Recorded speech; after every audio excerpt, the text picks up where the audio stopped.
Betulkah isteri yang benarkan suami berkahwin akan dapat payung emas? Ni bagus soalan.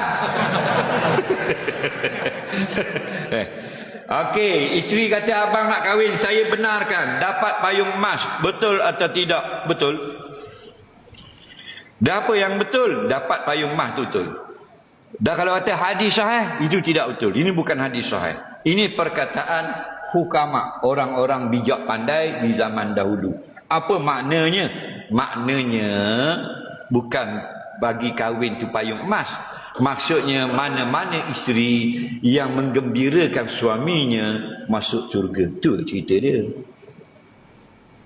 Bukan hal poligami saja. Semua hal. Mana-mana isteri yang menggembirakan hati suami, balasannya syurga. Contoh, dia membenarkan suaminya berkahwin seorang lagi. Saya nak tanya dalam ni, suami ni ada ni, kalau awak punya isteri kata ni, saya benarkan abang kahwin seorang lagi, suka tak? Jawab dengan ikhlas dalam masjid, jangan pelawak. Suka tak? Suka tu maknanya dapat syurga. Dan payung mah ini majas. Kerana syurga barang dia bukan kayu, barang mah. Baca kita banyak hadis-hadis tentang syurga. Nah, kalau gelang emas. Pemegang pintu emas. Kalau tunggu pintu emas. Kalau istana emas. Kalau rumah emas. Tempat letak tongkat emas. Kerana barang dalam syurga emas. Maksud payung emas ini, mana-mana isteri yang menggembirakan hati suaminya, Allah balasnya dengan syurga.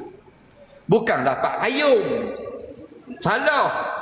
Jadi dia beri lelaki dia nikah seorang ni, boleh payung. Payung emas. Orang masuk syurga, hidup luar payung. Jangan tu. Kau ni mek, tak masuk syurga. Boleh payung ni se. Dan awak jadah dia payung. Kan? Mana gembirakan hati suami, masuk syurga. Bukan hal poligami saja, hal-hal lain sekalipun. Faham? Dia ramah, dia baik dengan keluarga suami. Suami tengok jadi senang hati, dia masuk syurga. Dia pandai menjaga anak-anak, sukanya hati suami tengok bini dia pandai jaga anak, masuk syurga dia. Kerana menyukakan hati suami. Faham? Pandai dia masak, pandai dia layan suami, pandai dia uruskan hal-hal kebajikan suami, senang hati suami, masuk syurga. Kita duk nampak ni, poligami ni saja. Nah,